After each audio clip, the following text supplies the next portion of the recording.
Pemirsa, jenazah dua santri korban ambruknya bangunan pondok pesantren di Sidoarjo, Jawa Timur tiba di kampung halamannya di Bangkalan, Jawa Timur. Kedatangan jenazah diwarnai isak tangis keluarga.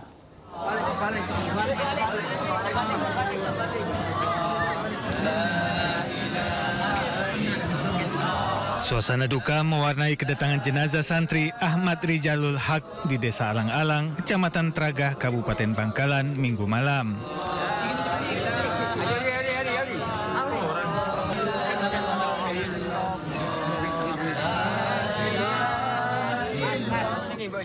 Jenazah santri berusia 16 tahun tersebut sempat disemayamkan terlebih dahulu di rumah duka sebelum dimakamkan di pemakaman setempat.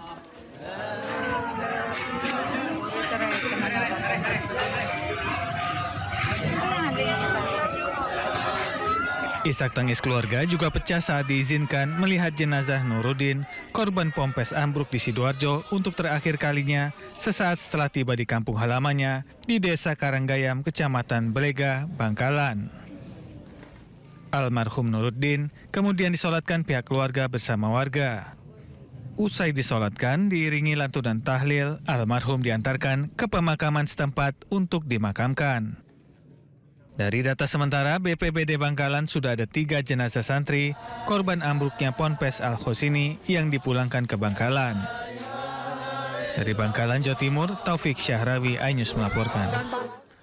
Pemirsa, 7 hari pasca ambruknya Ponpes Al-Khosini, seorang ibu asal Sampit, Kalimantan Tengah masih terus berharap anaknya dapat ditemukan.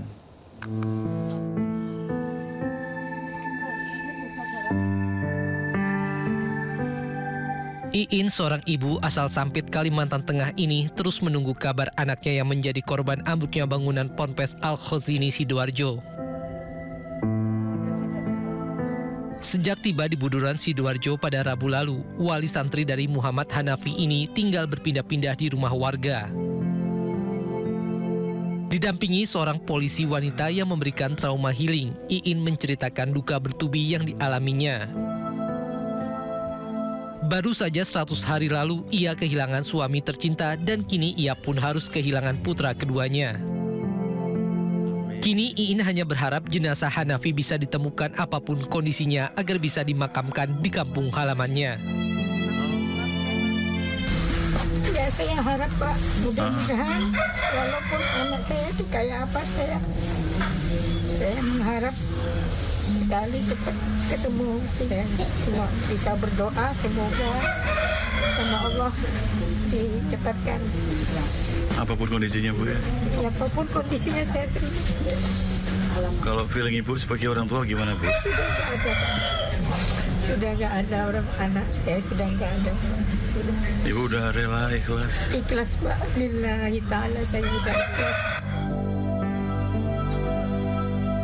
Usai berpindah-pindah tinggal di rumah warga, rencananya Iin akan pindah ke posko wali santri yang ada di Rumah Sakit Bayangkara, Surabaya. Dari Sidoarjo, Jawa Timur, Pramono Putra, iNews melaporkan. Selain mengevakuasi korban, petugas juga mengevakuasi 1 mobil sedan mewah yang hancur dan ringsek tertimpa runtuhan bangunan. Sebuah mobil sedan mewah ditemukan dalam kondisi yang ringsek dan juga hancur di samping rumah pengasuh pondok pesantren. Proses evakuasi yang dilakukan petugas gabungan pun dilakukan dengan alat berat eskavator. Mobil mewah tersebut turut menjadi korban ambruknya musola karena diparkir di samping rumah pengasuh pondok pesantren. Setelah berhasil dievakuasi, mobil mewah tersebut lalu diangkat dan dinaikkan ke atas sebuah truk untuk dipindahkan.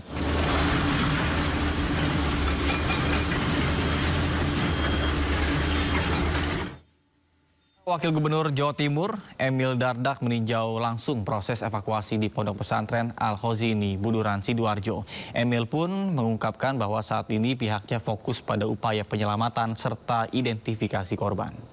Termasuk terkait apa yang ditanyakan tadi, pembelajaran dan lain sebagainya. Saya mendedikasikan diri bersama Bu Gubernur. Kami bergantian untuk bisa memberikan kehadiran negara di sini sebagai pemerintah provinsi. Jadi fokus kami ada pada penyelamatan dan identifikasi dari jenazah tersebut. Pertama saya melihat operator alat berat ini sangat cekatan ya, dan speednya cepat sekali untuk memindah, mengangkat, memindah, memasukkan ke dalam truk. Ini betul-betul kerja yang sangat intensif. Kalau ada saatnya berhenti, kemudian saat berhenti kemudian mereka mengamati, itu karena memang nggak bisa main garuk aja. Ada safety officer Basarnas melakukan assessment, melihat dari titik mana lalu dilanjut. Nah sekarang ada satu sisa, kalau Anda perhatikan lantai ini bentuknya tuh, jadi collapse-nya tuh seperti ini. Spruk gitu kan. Nah yang sisi sini inilah nih, yang paling sulit karena menempel ke bangunan yang tinggi di sebelahnya. Nah sisi ini sudah dibersihkan, membuat manuver, penguatan, dan ini menjadi lebih memungkinkan untuk sisi ini. Di sini yang sekarang dimulai. Dan harapannya akan kita, kalau memang masih ada di bawah reruntuhan, akan bisa lebih dievakuasi lebih maksimal lagi. Dan politik di Indonesia. Hukum itu menuntun bangsa Indonesia menuju kemajuan. Mengedepankan objektivitas dan juga fakta yang ilmiah. KN ini merupakan oknum TNI Angkatan Darat. Membahas setiap cerita dari banyak sudut pandang. Kan polisi kan manusia, bukan robot. Saya nggak lihat itu dari pemerhati HAM ke sana. Inside Story, Selasa, pukul 8:30 malam. Di Sindo News TV. Ragam peristiwa terjadi di banyak tempat. Menelantarkan bayi berusia 3 bulan. Ditemukan narkoba di dalam rumah. Menabrak tiang pipa milik perusahaan minyak dan gas asing. Mengabarkan secara update dan faktual. Warga pun ramai-ramai berjibaku mengevakuasi mobil. Harus menyeberangi sungai Cikaso. Yang menampilkan sejumlah alat yang rusak. Setelah nekat meracik obat. Sindo Files. Setiap Senin sampai Jumat jam 6 sore. Di Sindo News TV. Daru itu meninggal bukan karena bunuh diri. Ternyata banyak SPPG baru itu ingin mengejar jumlah pelayanan yang besar. Mereka mampu meyakinkan terima manfaat, kita stop sementara. Ini kalau trafficking itu selalu ada kaitannya dengan aparat investigasi dengan tuntas. Itu ya dilacak semuanya lah. Jangan lewatkan One on One. Senin pukul 8:30 malam. Di Sindo News TV. Sumber berita aktual tersaji lengkap di sini. Desa polisi meringkus 7 pelak Presiden Prabowo Subianto berencana pagi ini kondisi arus lalu lintas terpantau dalam keadaan ramai dan lancar, begitu pun untuk Sindo Today. Narkoba Polresta Sidoarjo deras disertai angin kencang. Pemerintah mengalokasikan anggaran sebesar 71 triliun. Mobil rombongan wartawan mengalami kecelakaan di Tol Pemalang, Batang. Sindosiar. Korban meninggal dunia dalam timnas Indonesia masih berpeluang lolos ke Piala Dunia. 100 orang terluka dalam serangan udara Israel. Ibu kota Nusantara IKN merupakan langkah strategis. Sindo Sore. Kobaran api besar meluluh banjir setinggi 75 cm mulai masuk secara HT berjabat tangan dan berbincang akrab dengan Trump, Presiden ke-45 Amerika Serikat. Sindo Malam. Sindo News TV, Beyond Headline.